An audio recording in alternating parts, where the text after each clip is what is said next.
Oktubre 19, 2022. Ang santos nga ebanghelyo sumala ni San Lucas. Si Jesus miingon sa iyang mga tinun-an, "Timan ikini, kung nahibalo pa ang tagbalay kanus amo abot ang kawatan, dili gayud siya mutugot nga lungkabon sa kawatan ang iyahang balay. Busa kamo usab kinahanglan mangandam, kay ang anak sa tao muabot sa takna nga wala ninyo paabuta."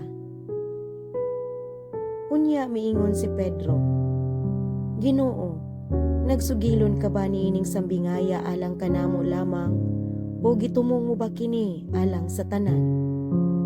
Ang Ginoo mitubag, "Kinsa ba di ay ang buutan ug maalamon nga sulugoon? Siya ang tugyanan sa iyang agalon pagdumala sa panimalay ug paghatag sa ubang mga sulugoon sa ilang pahat sa kalanon sa husto nga panahon.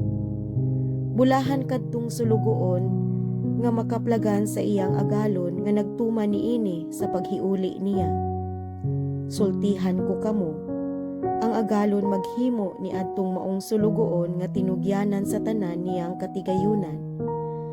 Apan kun kadtong maong sulugoon muingon sa iyang kaugalingon, dugay pa moabot ang akong agalon, ug unya musugod siya pagpamunal sa kauban niyang mga sulugoon nga lalaki ug babayi, ug magpalabigkaon og inom, ug maghubog-hubog, ug unya mahibalik ang agalon usa ni ana ka adlaw nga ang sulugoon wala nagpaabot kaniya.